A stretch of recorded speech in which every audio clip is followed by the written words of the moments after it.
Hi Leo, welcome to your November 2016 love reading.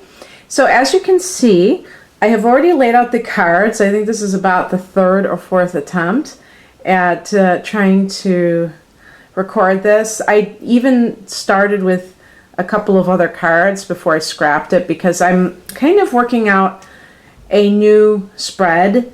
I'm not sure if I'm going to continue to do it. I was tweaking it from something I got on Pinterest yesterday, so I kind of have shifted around some of the positions, but as I was putting out the cards the first time, I really didn't have the intention of what each position meant, and I don't do things like that because I have to know when I'm doing it that I'm intending for each card to be, meaning a certain thing. Okay. So I did start another one and I had to kind of stop it. So here we go again. So the card that represents the overall focus for the month of November is the Hierophant card. This could be an actual Taurus individual that you are involved with. It doesn't have to be someone that you're even in love with. Maybe it's a person that you're divorcing. I actually did pick the Justice card for this card in the reading that I scrapped. I had just pulled a few cards, but one of them was a Justice card. So, and I did get the feeling that that could definitely be certain people's situation. So maybe you are getting divorced from a Taurus person. But this is the Clergy. So it's actually associated with marriage. And I get the feeling that some people are trying to make it official. Maybe you're in a domestic partnership and you want to have that marriage license, and maybe there's a conflict there, or maybe you have your mind on that being a goal, and maybe someone broke your heart and you realize that you can't be married to that person, or you can't have that committed relationship because it's not going to happen.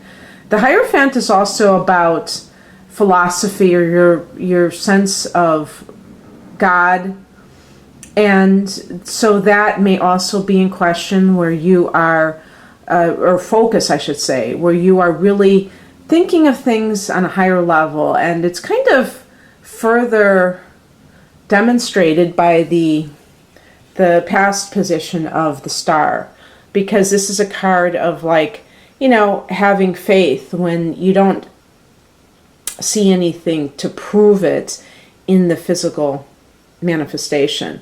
This could also relate to an Aquarian who was figuring into your life. Now, Aquarius is your opposite sign, so that could definitely be someone that you have a connection to.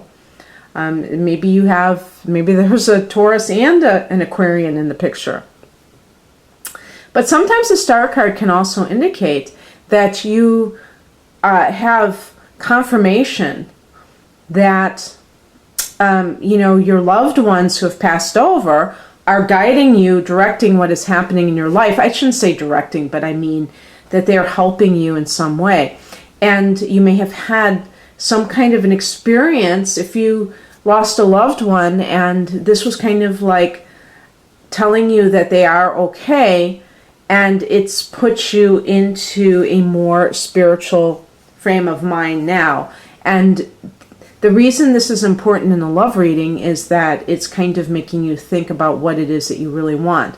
Now, sometimes when I get the Star card, I have the feeling that people have come through the fire, and they are still intact, and they have this sense of hope that they're going to be okay. The Star card could be a card of healing. So it could be like this aftermath effect where, you had a very negative experience, and now you feel a sense of calm and healing taking place, and, hopefulness for your future. And so it's considered, one of the most positive cards because of those attributes. And so let's look at the higher message is the the Four of Cups, and this is connected to someone, as I mentioned in my video that did not go through, the Four of Cups typically is interpreted as somebody who is feeling emotionally flat. And if you look at the person's expression, they are not very thrilled with life at the moment. But as you can see, they are being offered something, and they're just staring right through it because they can only think of their misery or their boredom. This could be a card of boredom.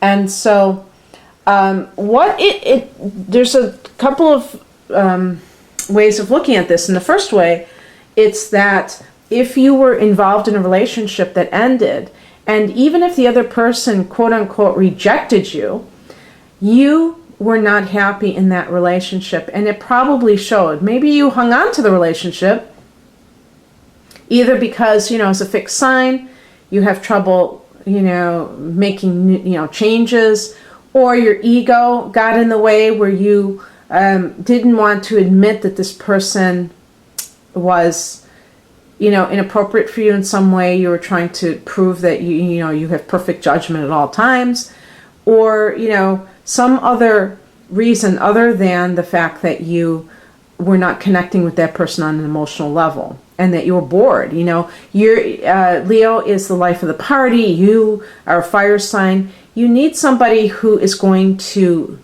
really rev you up. You can't just be satisfied with domesticity. How do you say it? Domesticity. Oh God, the domestic life. Okay, you're not going to be happy with just, even if you're a family person, you're going to have your passions in life and anything that relates to, drama. You may even like to do drama as a side hobby, local theater.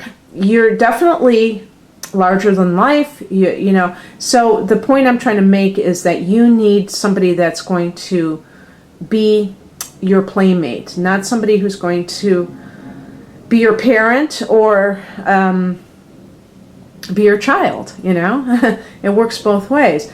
But the other thing that I wanted to say, because I do think that relationships are give and take. I don't think that one person is necessarily always the villain.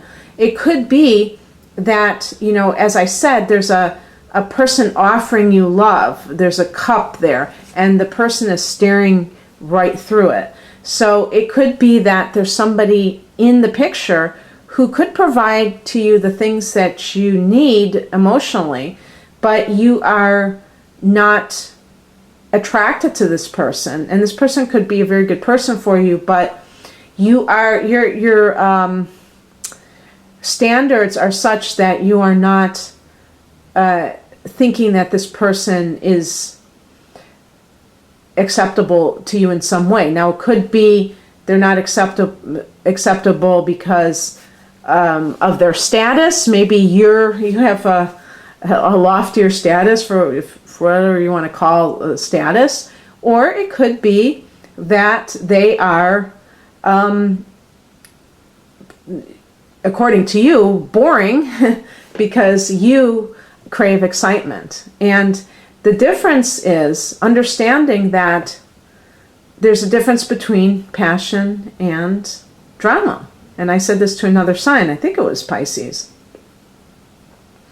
And when people are craving excitement in their lives, sometimes they are willing to settle for very dysfunctional relationships that leave them on the edge of their seats. But it has nothing to do with a stable relationship. The number 4 is all about stability.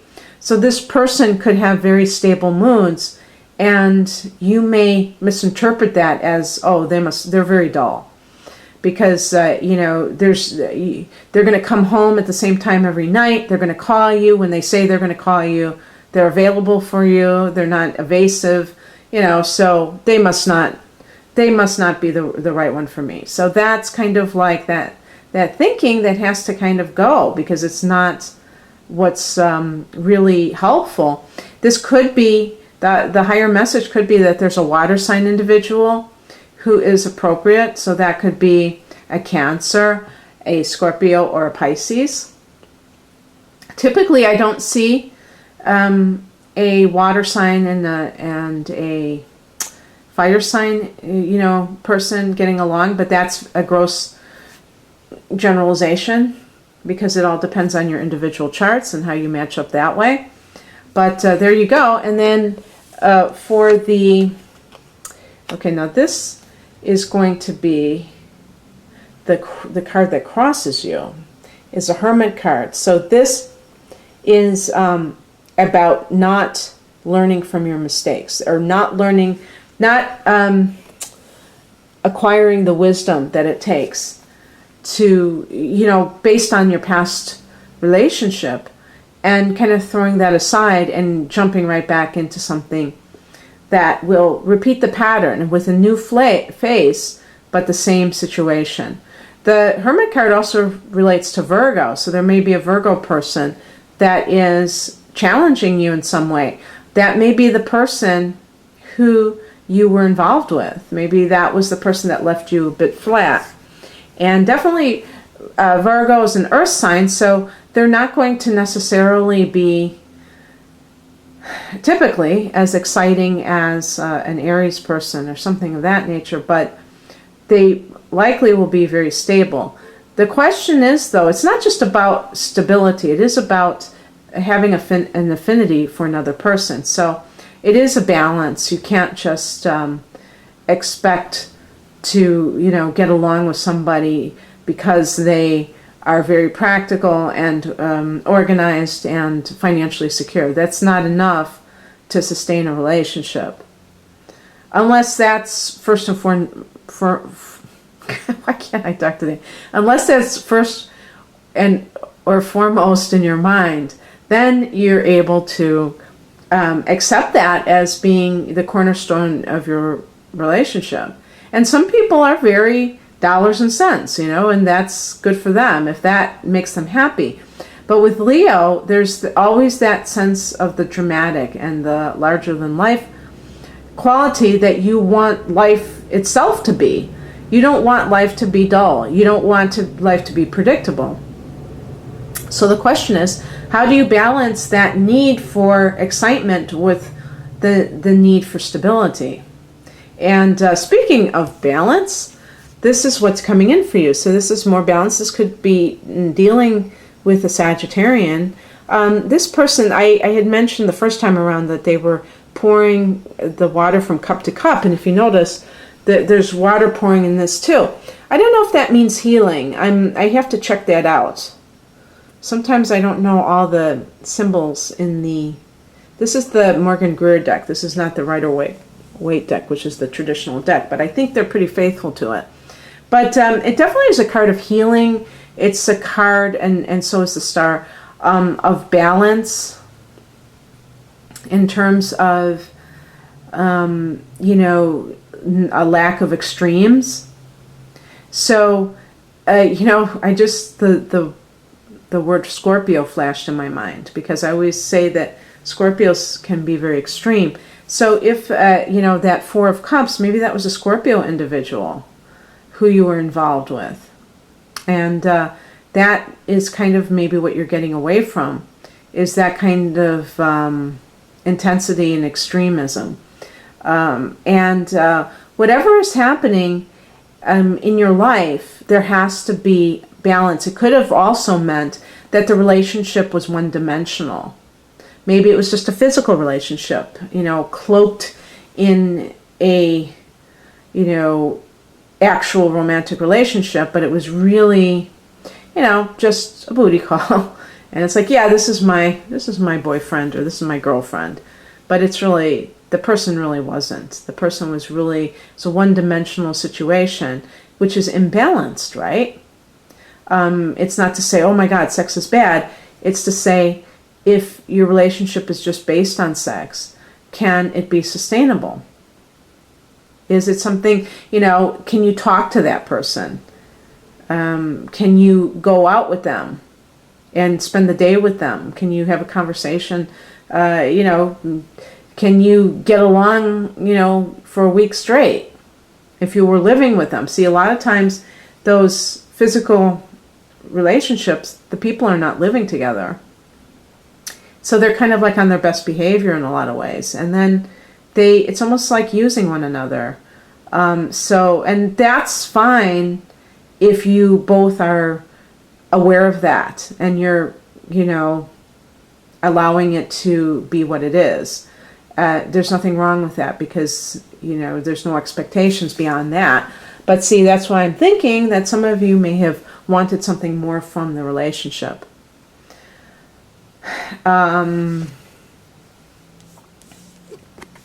The advice is represented by the Page of Swords. This is about having vigilance to see red flags if something comes up when you get into the next relationship, is to see things ahead of time. See things as they are. Don't allow yourself to invent a new version of reality. If somebody is acting a certain way, that's who they are in this moment. That's what you're getting. If you don't like how they are acting, then you don't need to be with them because they're demonstrating to you what they're going to be like. The other thing too is that this can relate to hearing a message, getting a message that helps you. I think it's going to be a message that is going to relate to love, to connecting with someone. Maybe it'll be through the internet. I don't know if anybody is dating anyone. It could be with an air sign individual, so that is a Gemini, Libra, or Aquarius individual. These signs, as I said, that star card connects to Aquarius. These are signs that you have an affinity for because air and fire are on the same page. That doesn't mean that every combination of those two elements is going to get along and continue to get along. But just in general, they are coming from the same place in a lot of ways. So there may be something that you hear or that you're communicating about related to a relationship. And because the outcome is the Four of Wands, fire, this is a card of the happy home and of marriage. So yeah, so this is something that is definitely related to life getting better. Maybe it's with a Sagittarian, being of fire, 2 fire signs. The number 4 again, but this is a 4 of stability, but also passion. And maybe the 4 of Cups was a water sign person, and they were emotional, but they weren't passionate. And there is a difference. There's a difference because the emotions, when people are emotional, they tend to be coming from a very conditioned place. It's personal to them. One person gets emotional about one thing, but the same issue would not necessarily trigger, if I can use that word, or affect another person in the same way, because we are connecting our emotions to past experiences. And some of those experiences could be coming from past lives. So we may kind of almost have an unconscious emotional response to our lives. And this is why it's very important to kind of get a handle on these things so that they don't influence us in a negative way, that we're able to,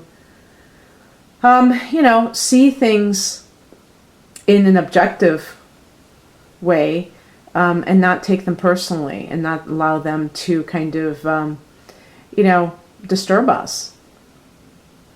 And so I think that you have an opportunity for the kind of committed relationship that the Hierophant card is speaking of at the center of your reading, Leo. So that worked out very well for you.